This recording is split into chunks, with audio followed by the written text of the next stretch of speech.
Hi, Acadiana. I'm meteorologist Dave Baker. Happy Tuesday to you. It is Election Day, November the 5th. Weather looks like it's going to be okay for those of you who need to get out and vote, although there will be some widely scattered showers and a few thunderstorms out there, especially farther off toward the west.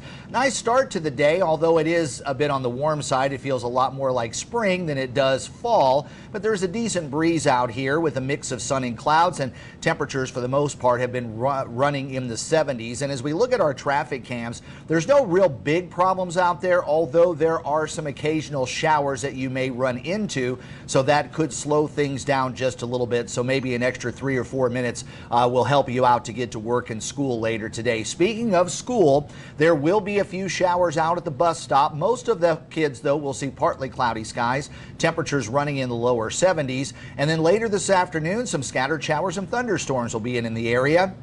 Temperatures should be running in the low to mid 80s. Again, right now, most of the region is very warm and very muggy. We're east of the front, so temperatures with southerly winds have stayed in the 70s. And back to the west, we've got widespread rainfall stretching from around the Houston area, west of the Houston area, and then up to around Shreveport. And then ahead of that, we've got those widely scattered showers and thunderstorms. That front is going to continue to edge off toward the east, so locally we've got some scattered rain out there. But the upper level pattern is going to start to flatten out, so this frontal boundary is going to slow to a crawl to our west. So we're going to see most of the rain staying off into Texas through the Arklatex and western portions of Louisiana, while here in Acadiana we're going to see more scattered variety issues when it comes to that front.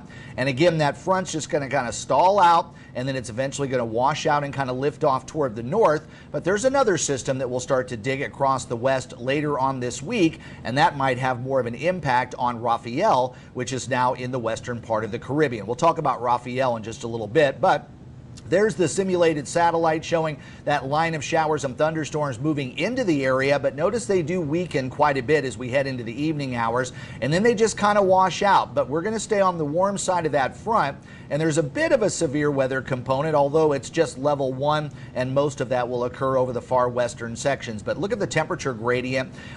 If the front pushes through and where there's a little more widespread rain, temperatures might hold in the upper 70s, but for most of the immediate Acadiana area and areas east, it looks like we're going to reach the low to mid 80s, and those winds are still kind of strong in the offshore waters, creating 3 to 4 foot seas, but it looks like it's going to stay a bit rough out there again today and maybe calming down a little more tomorrow. Don't forget, winds and seas are going to be higher around those scattered showers and thunderstorms. Meanwhile, the rest of the tropical Atlantic is pretty busy for the early part of November. We have tropical storm Rafael that is now near Jamaica and is forecast to strengthen. It could be a hurricane by the time it reaches the Cayman Islands and the western part of Cuba. There's a closer view of the satellite imagery, and it's starting to get a lot more organized.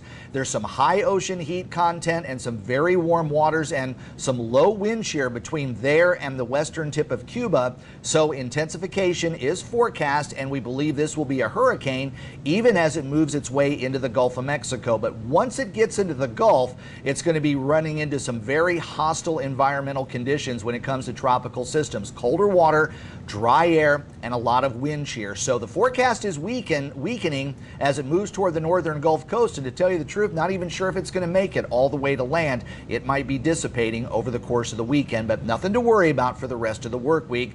And notice how the track models are staying pretty close together for the first 3 days. And then depending on that secondary trough that's out in the west and the ridge to the east, they're kind of all over the place on the track models. But as far as the intensity models, most of them in agreement with a Category 1 hurricane for a while and then falling back to a tropical storm as it moves into the central and northern part of the Gulf by days 4 and 5. So that would be Friday going into Saturday. We also have a little area that's got a slight chance for development over the northern Caribbean islands. It's an old frontal boundary, but not a great chance. Let's Talk Tropics is going to be done a little bit differently today. I'm going to have 2 of them Rather than the live show at noon, I'm going to have one a little after 9 this morning and then one in the middle part of the afternoon. So that's why you need to turn on those notifications. That way you know when those videos are ready. Highs today should run around 84 for us here in Lafayette and points east. Slightly cooler off to the west where there will be a little bit more rain. Partly cloudy skies on Wednesday, warm and humid with a high of 86. Maybe a stray shower still lingering, but Thursday I think will stay generally dry with afternoon highs around 85 degrees. So again, we're going to be seeing those scattered showers and thunderstorms, but staying very spring-like rather than fall-like across Acadiana. Please like this video, subscribe to my channel, and turn on those notifications. That way you know when Let's Talk Tropics is going to be starting a little bit later on in the day. Again, we're going to do two, one in the morning and one in the afternoon. The live show at noon will not happen today. And don't forget, you can now hear my forecasts on Big 102.1, Planet Radio 106.7, and Freedom 95.1. And of course, in between all of those broadcasts, please follow my social media pages, both on Facebook and X. That's a look at your forecast. I'm meteorologist Dave Baker. I hope to see you a little bit later for a couple of videos this afternoon. Until then, I'll see you on Wednesday.